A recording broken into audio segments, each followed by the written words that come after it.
So, Mr. Haygood, thank you so much for taking the time with us today. Sure. Good to be here. You've just got to Talawanda, obviously. What do you think of our school so far? It's wonderful. It's very, very nice to come in and just feel the excitement around literature and around specifically this book. And I could tell that the students had read the book very closely and have been intrigued with the book and some of the characters in the book, and so it really made me feel extraordinarily proud of the school and the teachers and the lessons that they seem to have gleaned from the book. Yeah. Tigerland was just recently released. Are you surprised by how quickly it's become so acclaimed?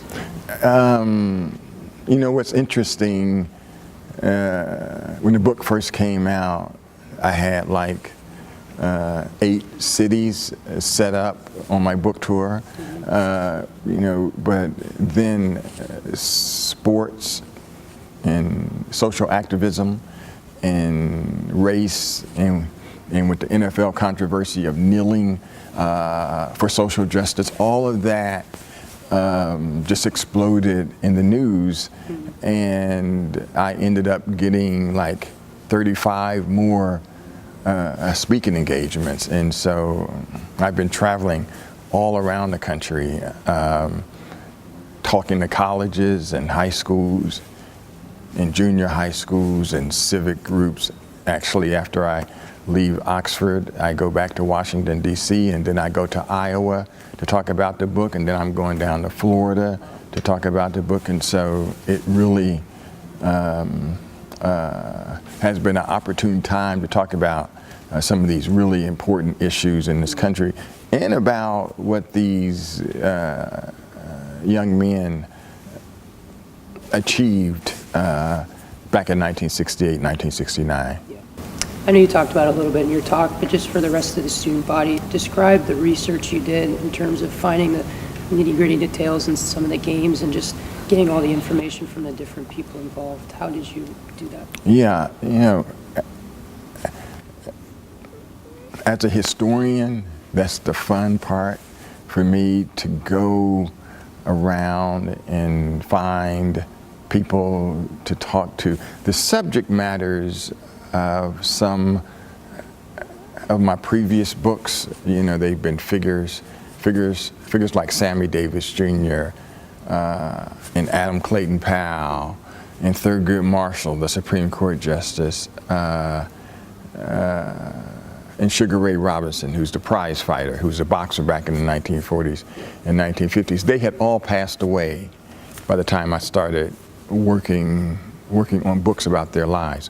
But these athletes were still, thank goodness, with us. And so I had a very wonderful opportunity to go sit in their living rooms with them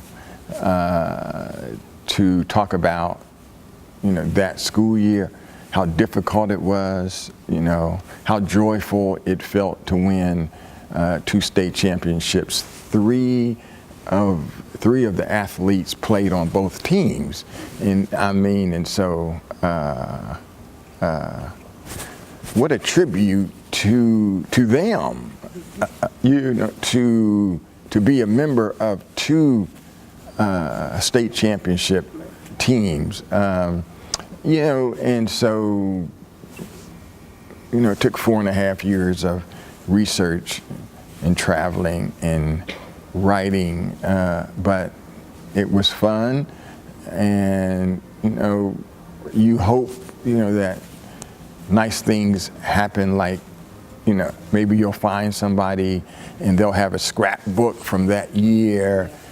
And I was talking to the baseball coach, and he went down his basement and came back up with the entire record book from the 1969 baseball season. And that saved me months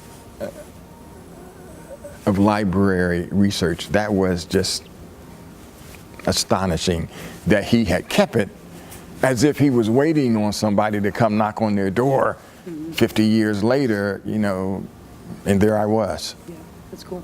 What do you want readers to take away from Tigerland? That it really is a magical story. I mean, and that there's always, happiness in rooting for the underdog when the underdog wins. And I think also it is a genuine testament to the spirit of this country. I mean, these were athletes who were black, but they had whites and black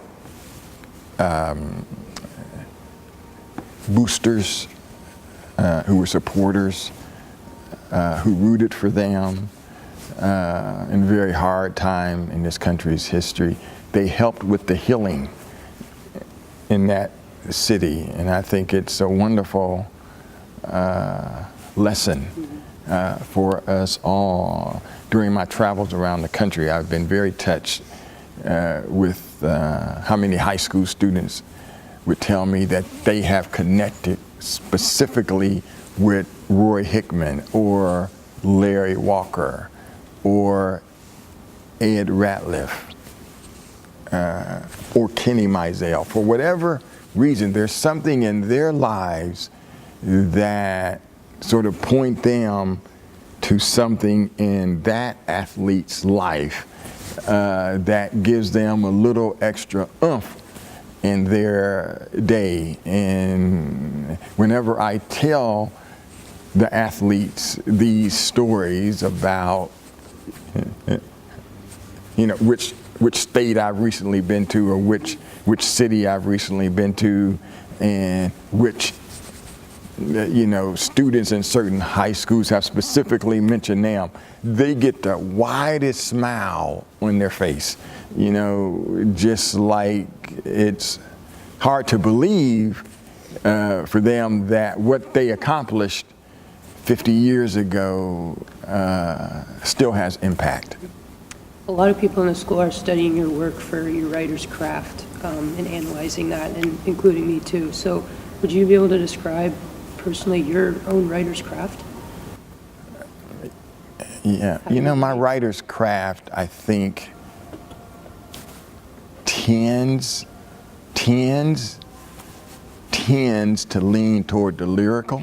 Okay. I'm not always successful.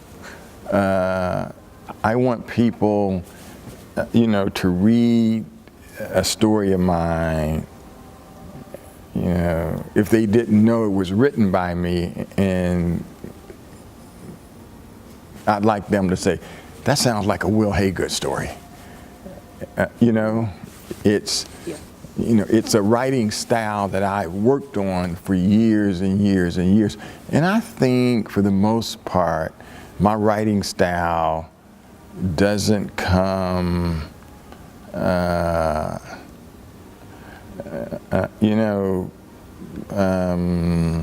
it comes more from the heart and the soul.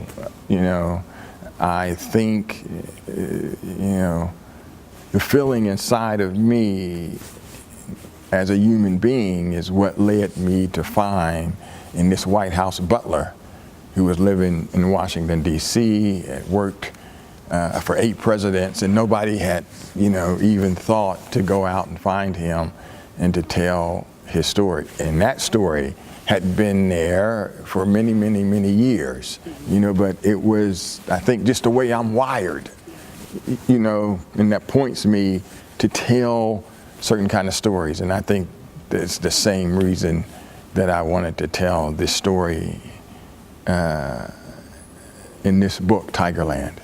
How did your life as a journalist help you write this book, Tigerland? Deadlines.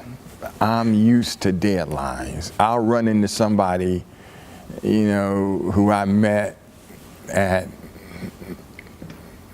some book signing for my previous book, and I'll run into them at this book, you know, and I spend 4 years about on each book, and they'll say, hey, hi, Mr. Haygood.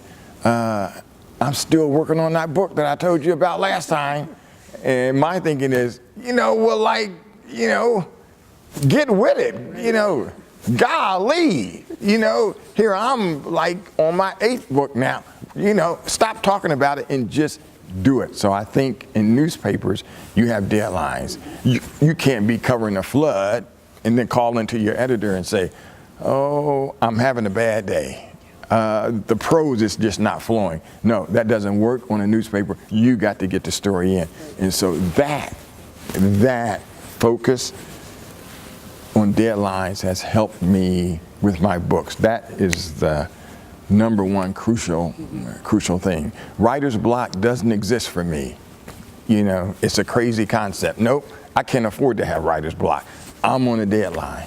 I got to get this in. Lastly, your advice to young writers, journalists who are looking to aspire to be someone like you.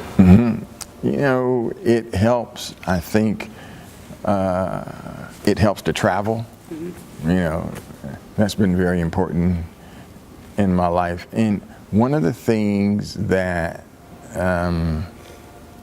I think inspired me more than anything else is I'm a big reader. You know, fiction, nonfiction, you know, history, you